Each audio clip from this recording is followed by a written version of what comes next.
புனித மாற்கு எழுதிய நற்செய்தியிலிருந்து வாசகம். அதிகாரம் 10, திருவசனங்கள் 2-16. பரிசேயர் அவரை அணுகி, கணவன் தன் மனைவியை விலக்கி விடுவது முறையா என்று கேட்டு அவரை சோதித்தனர். அவர் அவர்களிடம் மறுமொழியாக, மோசே உங்களுக்கு இட்ட கட்டளை என்ன என்று கேட்டார். அவர்கள், மோசே மணவிலக்குச் சான்றிதழ் எழுதி அவரை விலக்கி விடலாம் என்று அனுமதி அளித்துள்ளார் என்று கூறினார்கள். அதற்கு இயேசு அவர்களிடம், உங்கள் கடின உள்ளத்தின் பொருட்டே அவர் இக்கட்டளையை எழுதி வைத்தார். படைப்பின் தொடக்கத்திலேயே கடவுள் ஆணும் பெண்ணுமாக அவர்களை படைத்தார். இதனால் கணவன் தன் தாய் தந்தையை விட்டுவிட்டு தன் மனைவியுடன் ஒன்றித்திருப்பான். இருவரும் ஒரே உடலாயிருப்பர்.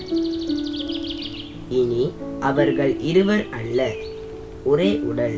எனவே கடவுள் இனத்தை மனிதர் பிரிக்காதிருக்கட்டும் என்றார். பின்னர் வீட்டில் இதை பற்றி மீண்டும் சீடர் அவரை கேட்டனர்.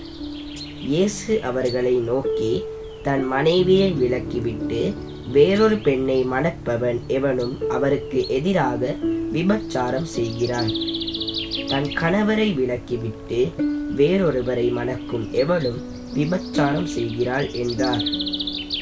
சிறு பிள்ளைகளை இயேசு தொட வேண்டுமென்று அவர்களில் சிலர் அவரிடம் கொண்டு வந்தனர். சீடரோ அவர்களை அதட்டினர்.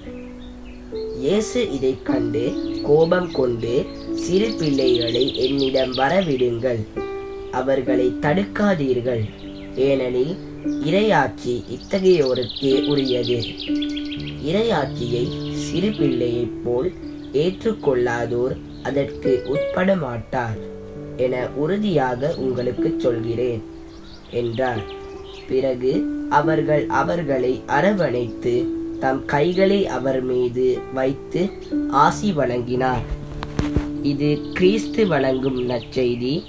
கிறிஸ்துவே உமக்கு புகழ்.